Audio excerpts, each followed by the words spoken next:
Welcome viewers, कैसे हैं आप। आज ज़रा बात करते हैं इन्फ्लेशन के बारे में। अक्टूबर में कैसे जा रही है इन्फ्लेशन, क्या एक्सपेक्टेड नंबर्स हैं, और इसके अलावा लोटे केमिकल के ज़रा फाइनेंशियल्स देखेंगे।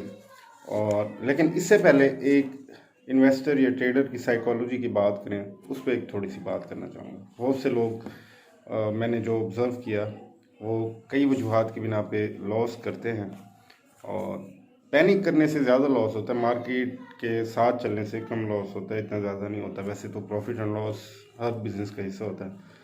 तो ऐसे है कि अगर आप बड़े सेफ प्लेयर हैं लाइक म्यूचुअल फंड्स, और आप थोड़े से हालात ख़राब नज़र आएँ, मार्केट ज़रा डगमगाती नज़र आए, तो आप साइड लाइन होना पसंद करते हैं, तो फिर आपको अपॉर्चुनिटी कॉस्ट से नज़र हटानी पड़ेगी, वरना आप हमेशा परेशान रहेंगे और इसी परेशानी के आलम में कोई गलत फैसला करेंगे, जैसे कि स्टॉक्स को ओवर प्राइस रेट्स पे बाय करना।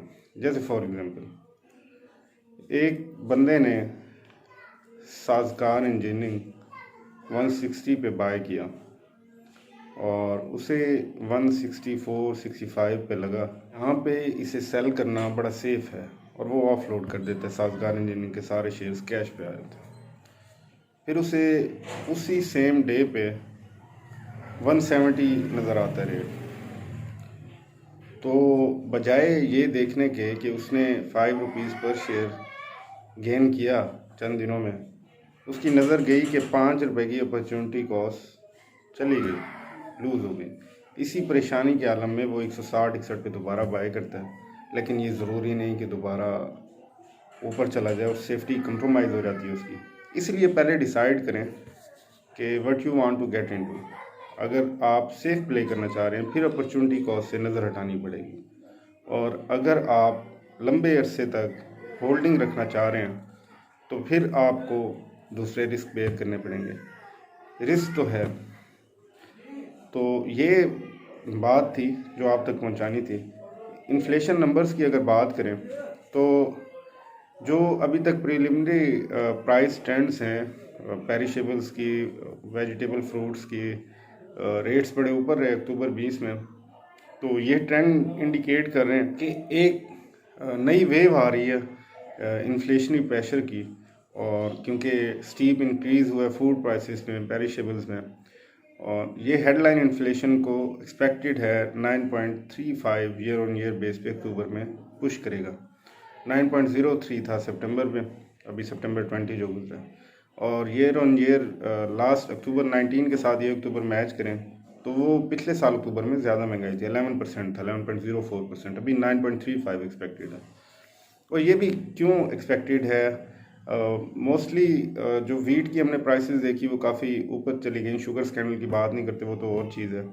तो काफ़ी ज़्यादा बारिशें हुई इस साल, और जो वीट क्रॉप है ये काफ़ी ख़राब हुई।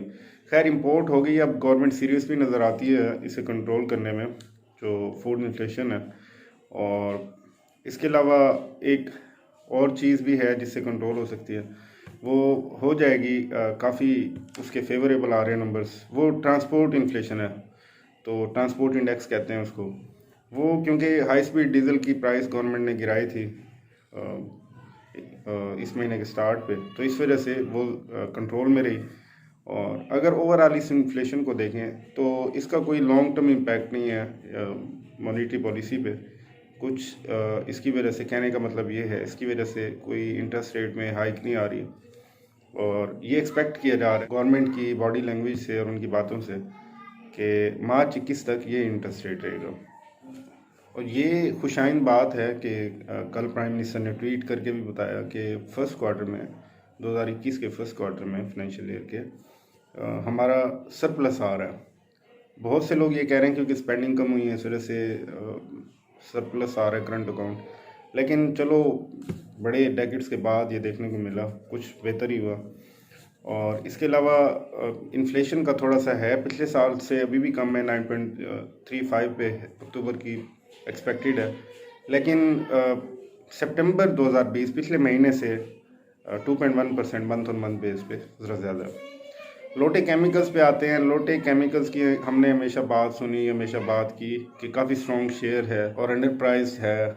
और हम तब से बात कर रहे थे जब से ये 8-9 रुपये पे था, तो फिर हमने इसे 14 पे जाते देखा। बड़ा अच्छा जंप है, अगर आप देखें 10 रुपये पे भी लियो तो 60-70% का जंप बनता है। तो लेकिन फिर क्या होता है कि जैसे सबको एक्सपेक्टेड था, मोस्ट ऑफ द कंपनीज़ के जो जून के क्वार्टर का रिज़ल्ट आएगा, जून एंड का, वो क्योंकि हमने लॉकडाउन में गुजारा मोस्ट ऑफ द पीरियड, तो उसके नंबर्स ख़राब आए। तो उसके बाद एक्सपेक्टेड था कि सितंबर में काफ़ी ज़्यादा रिकवरी हुई as compare to June quarter.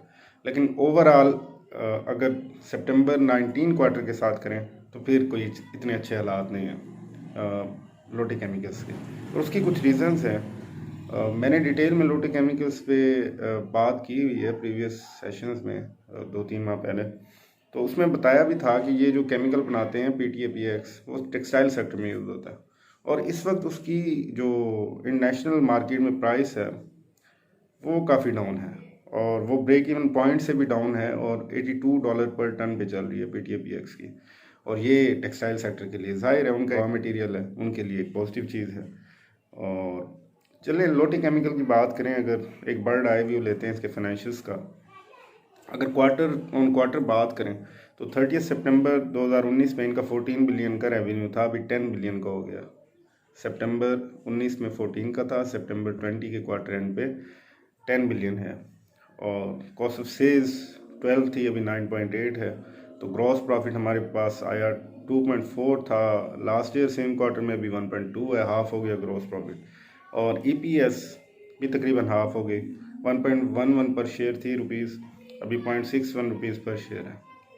9 month results की अगर बात करें तो उधर भी सेम स्टोरी नज़र आती है। वहाँ पे तो क्योंकि जून का क्वार्टर भी ऐड किया गया, तो वहाँ पे स्टोरी ज़रा ज़्यादा ख़राब है, हाफ से भी कम हुई है। देख लेते हैं, रेवेन्यू 48 बिलियन का था, अभी 27 बिलियन का 9 months same period last year comparing to same period this year. Cost of sales 40 billion थी, अभी 25 बिलियन है। ग्रॉस प्रॉफिट 6.8 बिलियन था, अभी 1.07 बिलियन है। 6.8 1.07, 6 गुना कम होगा। अर्निंग पर शेयर जो EPS है, ये रुपीज़ 3.13 पर शेयर थी लास्ट टाइम, अभी 0.69 पर शेयर है। क्वार्टर ऑन क्वार्टर बेस पे 48% डाउन है, ईयर ऑन ईयर बेस पे 45% डाउन। ये हालात आपके सामने हैं। ऐसे जब हम बात कर रहे होते हैं, अनएक्सपेक्टेड चीज़ें आ जाती हैं मार्केट में, मार्केट का हिस्सा है। लास्ट ईयर सेम डेज में किसे पता था कि we are getting into corona plague, और हमारी लाइफ्स को बिल्कुल चेंज कर देगा नेक्स्ट ईयर में। और ये कुछ लोगों के लिए ये बेहतर भी हुआ है। अभी मुझे एक से ज़्यादा लोगों ने बताया कि वो काफ़ी सालों से लॉस में थे मार्केट में, लेकिन ये कोरोना के पीरियड का जो क्रैश आया, तो वो प्रीवियस लेसन से सबक सीख के कैश काफ़ी रखा हुआ था उन्होंने परमानेंट पोजीशन में, तो उन्होंने बाइंग की और वो लॉस से निकल गए, पिछले लॉसेस भी कवर हो गए। तो ये कोई भी प्लान बनाते हुए एक कंटिजेंसी रखनी चाहिए, एक इस तरह का प्लान बनाना चाहिए which could cater to all of the circumstances. तो ये कुछ बातें थी जो आपके साथ डिस्कस करनी थी। अभी लोटे केमिकल का भी आप देखभाल के करें, अगर डिप का वेट करें बाय के लिए, 12 रुपये से नीचे ऑलरेडी जा चुका है, लेकिन ये लॉन्ग टर्म में है। और शेयर भी जैसे आप सबको पता है स्ट्रॉन्ग, आल्दो स्ट्रॉन्ग है काफ़ी, लेकिन स्लो भी है, डिमांड में काफ़ी है लेकिन स्लोली भी मूव करता है। आज का सेशन था, थैंक यू वेरी मच।